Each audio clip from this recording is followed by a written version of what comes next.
శ్రీమాత్రే నమః. శ్రీ గురుభ్యో నమః. తతో రావణనీతాయా సీతాయాశ్చత్రుకర్షణః ఈయేషా పదమన్వేష్టం చారణాచరితే పది. ద్వాదశ రాశుల వారికి కూడా ఈ జూలై నెల నుండి ప్రారంభించి డిసెంబర్ నెల వరకు కూడా చాలా వరకు ప్రమాదకరమైన మిశ్రమ ఫలితాలు గోచరిస్తూ ఉన్నాయి. నేను ఇప్పుడు చెప్పినటువంటి శ్లోకం కూడా సుందరాకాండలో ఆంజనేయ స్వామి ప్రారంభించినటువంటి శ్లోకం. ఈ శ్లోకం ఏదైతే ఉందో ఇది ప్రత్యేకంగా ప్రతి ఒక్కరూ కూడా పఠించడం వలన విపరీతమైనటువంటి శక్తి లభిస్తుంది. మరొకసారి ఆ శ్లోకం చెప్తున్నాను. తతో రావణ నీతాయా సీతాయా శత్రుకర్షణః ఈయేషా పదమన్వేష్టం చారణాచరితే పది. మేషరాశి నుండి మీనరాశి వరకు కూడా ప్రతి ఒక్కరికి కూడా ఈ యొక్క 6 నెలల్లో ఎలా ఉండబోతుంది అనే విషయాన్ని ఇప్పుడు మనం తెలుసుకుందాం. ధనుసు రాశి వారికి వీరి యొక్క లగ్నాత్ చూసుకున్నట్టయితే ద్వితీయ స్థానంలో రాహు యొక్క జూలై నెలలో ఉండి ఇదే గ్రహ సంచారము స్థిరంగా ఉండేటువంటి మొదలు ఏం చేస్తానంటే మీ అందరికీ అర్థమయ్యే విధంగా ఏ గ్రహాలు ఎక్కడెక్కడ ఉన్నాయో చెప్తా. కేవలం వాటి వల్ల వచ్చే రిజల్ట్స్ అనేవి తర్వాతకి మీకు విపులంగా చెబుతాను. జూలై నెల నుంచి చూసుకుంటే డిసెంబర్ వరకు కూడా రాహువు వీరికి 2వ స్థానంలోనే ఉన్నాడు, శని 3వ స్థానంలోనే ఉంటాడు. అలాగే ఈ యొక్క 4, 5, 6వ స్థానంలో గురుగ్రహ సంచారం ఉంటుంది. 8వ స్థానంలో కేతుగ్రహం యొక్క సంచారం అనేటువంటిది ఉంటుంది. ఇవి స్థిరంగా ఉంటాయి.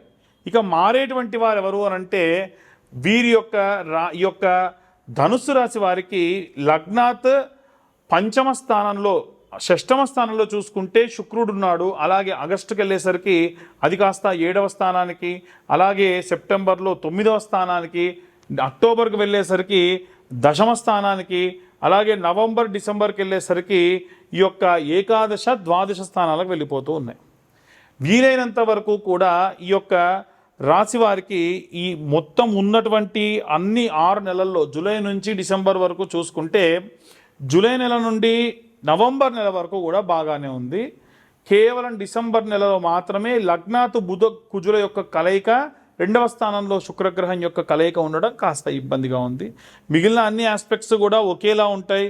అంటే శని మనకి ఏదైనా యంత్ర రూపేణ వచ్చేటువంటి వాహనం కొనేదానికి అమ్మేదానికి సంబంధించి కాబట్టి అది సానుకూలంగా ఉంది. గురువు వచ్చేసి ఎక్కడున్నాడో అలాగే ఉన్నాడు కాబట్టి ఆయన ఇచ్చే రిజల్ట్ న్యూట్రల్గానే ఉంటాయి. రాహుకేతుల మధ్యలో ఈ గ్రహాలన్నీ కూడా బంధనమై ఉన్నాయి కాబట్టి కలయిక ఎప్పుడైతే మారుతూ ఉందో ఈ యొక్క గ్రహ సంచారాలు కూడా మారుతూ వచ్చాయి కాబట్టి చిన్న చిన్న ఇబ్బందులు అనేటువంటి వస్తాయి తప్ప అంత తీవ్రంగా అయితే ఏమీ లేవు. మొత్తం మీద July, August, September, October, November వరకు కూడా చాలా మంచి గ్రహ సంచారం వీరి గోచారంలో గోచరిస్తూ ఉంది. మిగిలిన డిసెంబర్లో మాత్రమే కాస్త ఇబ్బంది పడేటువంటి అవకాశం ఉంది. అయితే ఎలాంటి రెమెడీస్ తీసుకోవాలో విపులంగా ఇప్పుడు మళ్ళీ నేను చెబుతాను. అయితే ఇదంతా కూడా గోచార రీత్యా మనం చెప్పేటువంటి విషయములు మాత్రమే. పూర్తిగా మీ జాతకం విశ్లేషణతో కావాలంటే మీ పేరు, మీ date of birth, time, place కింద ఉన్న నెంబర్కి వాట్సాప్ చేయండి. 2025 రూపాయలు తీసుకొని ఖచ్చితంగా 2025 రూపాయలు ఛార్జ్ చేసి వారికి 70 నుండి 80 పేజీల్లో జాతకం మీ దాకా అందిస్తాం. మీకు అన్ని వర్గాల వాళ్ళు ఎలాంటి రెమెడీస్ తీసుకోవాలి, ఎలాంటి మంత్రపఠనం చేయాలనే విషయాన్ని ఇప్పుడు మనం తెలుసుకుందాం. స్కూల్కి వెళ్ళేటువంటి విద్యార్థుల దగ్గర నుంచి పెద్ద పెద్ద గ్రూప్స్కి ప్రిపేర్ అయ్యేటువంటి విద్యార్థుల వరకు, ఇంట్లో ఉన్న గృహిణుల దగ్గర నుండి బయటికి వెళ్ళి ఉద్యోగం చేసేటువంటి గృహిణుల వరకు, ఉద్యోగం చేస్తూ ఫర్దర్గా ఏదైనా వ్యాపారం చూసుకునే ఉద్యోగస్తుల దగ్గర నుండి పూర్తిగా ఉద్యోగంలోనే ఉన్నటువంటి ఉద్యోగస్తులకు, వ్యాపారం చేసేటువంటి వ్యాపారస్తులు చిన్న పచారీ కొట్టు దగ్గర నుండి పెద్ద పెద్ద సంస్థల్లో ఫ్యాక్టరీలు పెట్టినటువంటి బిజినెస్ మ్యాగ్నెట్స్ వరకు,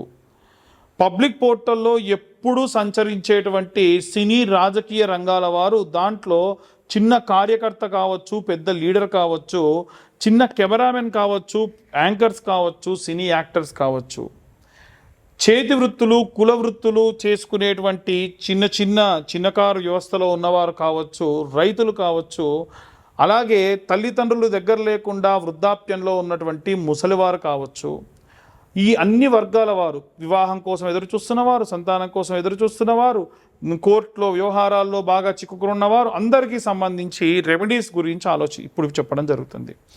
రాహువు కేతువుల యొక్క కలయికలో బంధనమైనటువంటి ఈ మిగిలిన గ్రహాలు 7 గ్రహాలు సంచారం ప్రారంభించి జూలై నుండి డిసెంబర్ వరకు కూడా రకరకాలైనటువంటి మార్పులు చేర్పులు మీ జాతకంలో చూపిస్తూ ఉన్నాయి. దాంట్లో ప్రత్యేకంగా విద్యార్థి దశలో ఉన్నవారు నిత్యం 11 మార్లు వాగ్దేవ్యై నమః అనేటువంటి మంత్రాన్ని శ్రద్ధగా చదువుకొని వెళ్తే చాలు. ఇంట్లో ఉన్న గృహిణులు మేము ఎన్నో రోజుల నుంచి చెప్తున్నామమ్మా, చిన్న గౌరమ్మని శుక్రవారం నాడు పెట్టుకొని ప్రతి శుక్రవారము కుంకుమ కుబేర కుంకుమ కలిపి అమ్మవారి పైన కుంకుమార్చన చేస్తూ శ్రీమాత్రే నమః 108 సార్లు చదవండి. మీరు ఇంట్లోనే దుర్గా కవచం కానీ లక్ష్మీ అష్టోత్తరం కానీ కనకదారాస్తవ స్తోత్రం కానీ చేయండి. నిత్యము కూడా ఆ శుక్రవారం నుండి మళ్ళీ శుక్రవారం వరకు కూడా మీరు పూజ చేసిన కుంకుమను ఒక డబ్బాలోకి తీసుకొని మీ వారికి పెట్టండి, పిల్లలకు పెట్టి పంపించండి, మీరు పెట్టుకోండి. అద్భుతమైనటువంటి రిజల్ట్స్ వస్తాయి. నేనేదో పూజ చేసి మీకు పంపిస్తాను చెప్పట్లా. మీరు చేసిన పూజ మీకు ఇంత ఇబ్బందులున్నో మీకు బాగా తెలుసు కాబట్టి మీరు బాగా చదువుకుంటారు కదా. అందుకనే వీటిని రెమెడీస్ అంటారు. మీరే చేసుకునేటువంటివి. ట్యాబ్లెట్లు ఇవ్వడం వరకే నా బాధ్యత, అది వేసుకోవడం మీ బాధ్యత. వేసుకుంటే ఖచ్చితంగా పనిచేస్తాయి. కాబట్టి ఆ రెమెడీస్ అన్నీ పాటించండి. ఆ కుంకుమార్చన చేసేటప్పుడు శ్రద్ధాభక్తులు స్టవ్ మీద ఏదో పెట్టాను, ఆ పాలు పొంగుతున్నాయో లేదో, బయట వాళ్ళు ఎవరో పిలుస్తున్నారు, నాకు ఆఫీస్లో ఏం పని ఉంది, ఏమీ ఆలోచించకుండా శ్రద్ధగా 15 నిమిషాలే కదా అమ్మవారి కుంకుమార్చన చేసి ఆ కుంకుమ నిత్యం అందరూ ధరించండి. ఉద్యోగస్తులు ఎవరైతే ఉంటారో వీరు ఏమైనా సరే ఉదయం 11 మార్లు రాత్రి 11 మార్లు ఓం నమ శివాయ అన్న మంత్రాన్ని చదవండి. ఒకవేళ కరుంగలి మాల లాంటివి ఏవైనా ఉంటే 108 సార్లు మాలతో చదివి మాల ధరించి వెళ్ళడం వల్ల మీకు చాలా శక్తినిస్తుంది. ఆ కరుంగలి మాల కావాలంటే కింద ఉన్న నెంబర్కు కాంటాక్ట్ చేయండి, మీ దాకా నేను అందిస్తాను. పూజ చేసి హోమంలో పెట్టి కేవలం 1016కే మీకు కరుంగలి మాలను నేను అందిస్తా. బయట ఇంకెక్కువ రేట్లు ఉన్నా సరే తక్కువ రేటుకి మీ దాకా ఇస్తా. అయితే వ్యాపారస్తులు ఎవరైతే ఉంటారో మీ వ్యాపార స్థలంలో ప్రత్యేకమైనటువంటి శౌచములు, ప్రత్యేకమైనటువంటి గాలి, ప్రత్యేకమైనటువంటి స్పర్శ దోషములు వచ్చేటువంటి అవకాశం ఉంది. ఒక డేట్లో ఉన్న స్త్రీ ఎవరైనా షాప్ దాకా వచ్చి అడగొచ్చు. ఎవరైనా శౌచంలో ఉంటే, అంటే ఎవరైనా గతిస్తే శౌచంలో ఉన్న వాళ్ళు కూడా వచ్చి ఏమైనా కొనుక్కొని వెళ్ళొచ్చు. అలాగే ఆ వ్యాపార స్థలానికి ఒకరిని కాదండి, ఎక్కడెక్కడి నుంచో సంచారం చేసి వచ్చిన వాళ్ళు కూడా రావచ్చు కదా. అలాంటివేవి కూడా ఉండకూడదు అంటే ఒక చిన్న రెమెడీ, ఆవు నెయ్యి, స్వచ్ఛమైన ఆవు నెయ్యి ఒక చిన్న కప్పులో వేసుకోండి, తెల్ల ఆవాలు వేసుకోండి, సాంబ్రాణి, గుగ్గిలము, మైసాచి అని దొరుకుతాయి. మొత్తం పొడి చేసి ఆ పొడిని దాంట్లో ఒక చెంచాడు పొడి వేసుకొని కలుపుకొని చిన్న సాంబ్రాణి కప్పు వెలిగించి ఈ పదార్థాన్ని 11 మార్లు అందులో వేయండి. అది కూడా శుక్రవారం నాడు చేయండి, లేదా గురువారం సాయంత్రము శుక్రవారం సాయంత్రం 2 రోజులు చేయండి. అక్కడ ఎప్పుడైతే పొగ పారుతుందో అంత ప్రత్యేకంగా ఉంటుంది. వ్యాపార స్థలం దగ్గర పటిక పెట్టుకోవాలి. ఉప్పు పోసి గాజు పాత్రలో పటిక పెట్టాలి. పటిక అంటే తినే పటిక కాదండి, మనం నీళ్లు శుద్ధత చేయడానికి గడ్డం గీసిన తర్వాత రాస్తారు కదా, ఆ పటిక పెద్ద పెద్దవి ఉంటాయి, అవి దొరుకుతాయి, అవి పెట్టుకోండి. అలాగే పసుపు కొమ్ములతోని మాల, ఇది అందరూ చేయొచ్చండి. ఒక వ్యాపారస్తులు కాదు, ఉద్యోగస్తులు కాదు, అందరూ పసుపు కొమ్ములు మాలగా పూలు ఎలా అల్లుతారో అలా అల్లి మీ ఇంట్లో ఎదురుగ్గా అమ్మవారి ఫోటో పెట్టి అమ్మవారి మెడలో ఈ మాల వేయండి.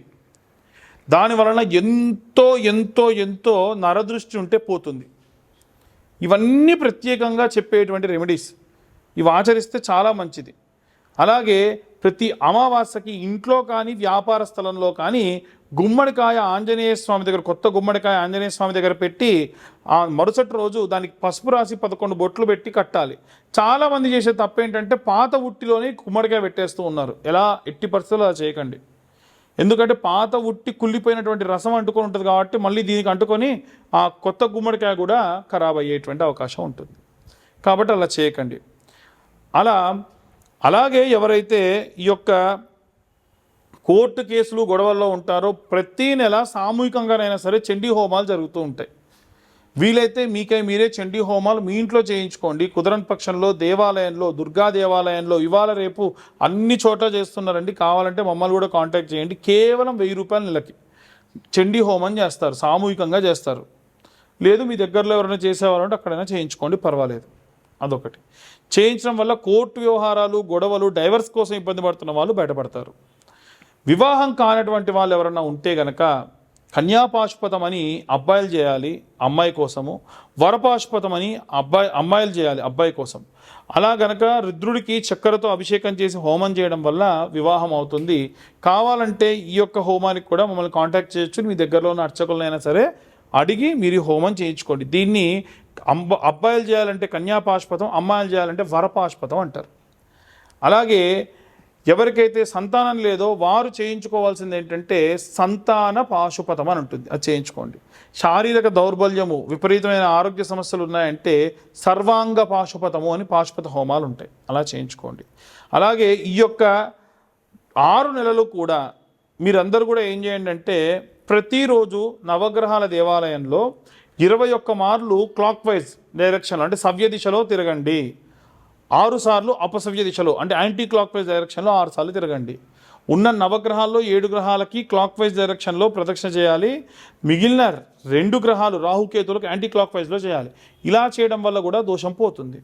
అలాగే ఏ రోజుకు ఆ రోజు సోమవారం నాడు చంద్రగ్రహానికి బియ్యము, మంగళవారం నాడు కుజగ్రహానికి కందులు, అలాగే బుధవారం నాడు బుధగ్రహానికి పెసర్లు, గురువారం నాడు బృహస్పతి గ్రహానికి అంటే గురుగ్రహానికి శనగలు, అలాగే శుక్రవారం నాడు బృహస్పతి గ్రహానికి బొబ్బర్లు, శనివారం నాడు శనేశ్వరుడికి నువ్వులు, అలాగే నువ్వుల నూనె, అలాగే మంగళవారం కానీ ఆదివారం కానీ రాహుకైతేనేమో మినుములు, కేతువుకైతే ఉలవలకు పిరికెడు మాత్రమే ఆకు డొప్పలో వేసి ప్రతిరోజు కొత్త మట్టి చిప్ప చిన్నవి కూడా దొరుకుతాయి ₹2. ఆ మట్టి చిప్ప పెట్టి దాంట్లో ఒక్క చుక్క అంటే చెండు బొమ్మ సీసాలో నూనె తీసుకుపోయినా సరిపోతుంది.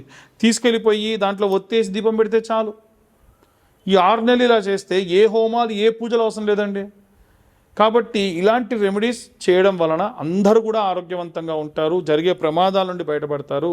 అందరూ బాగుండాలి, అందులో నేనుండాలని కోరుకుంటున్నాను. సర్వే జనా సుఖినో భవంతు. స్వస్తి.